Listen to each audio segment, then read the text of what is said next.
So lag putting or long putting is so important for your score. Getting those long ones close makes all the difference in reducing your three putts down.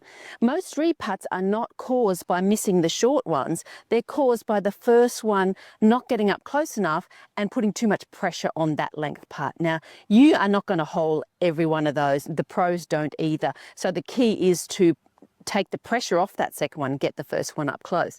And the other thing with long putting too is that it's distance control. So on your short putts, it's the line, you're trying to get it in, and on your long putts, it's the pace, you're just trying to get it close. Now, obviously, if it goes in, fantastic, it's a bonus, but you're not really trying to get that first one, you're trying to get it close so that the second putt is easy.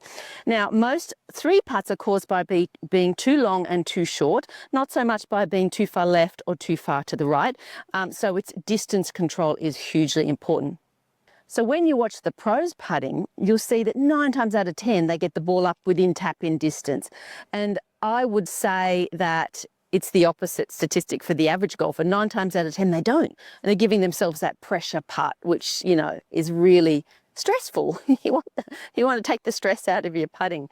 And really, with putting, there's not a huge amount of technique involved. You can be as good a putter as the pros because all they do is practice a lot, and it's practice, feel, a little bit of technique, experience, distance control. And so there's not a lot of technique in your putting stroke. And so getting the ball close consistently is a possibility, and it's going to shave so many shots off your score.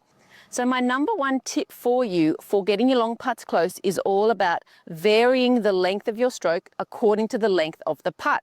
Now, this is what I see an awful lot when I see average golfers putting, is using basically the same length stroke for all putts. And it could be a fear factor. It could be that you haven't got the confidence to really let that putter stroke, but it's all practice, and you can get to that point where you're confident on the long ones and confident to give it a nice big stroke. So this is what I see a lot. Short backswing on all putts. Now, as you get further and further away from the hole, what people then do, they keep that same length backswing, then they try and hit it really hard from there. And it is just not going to work at all. 9 times out of 10, you'll be short because your backswing's too short for the putt.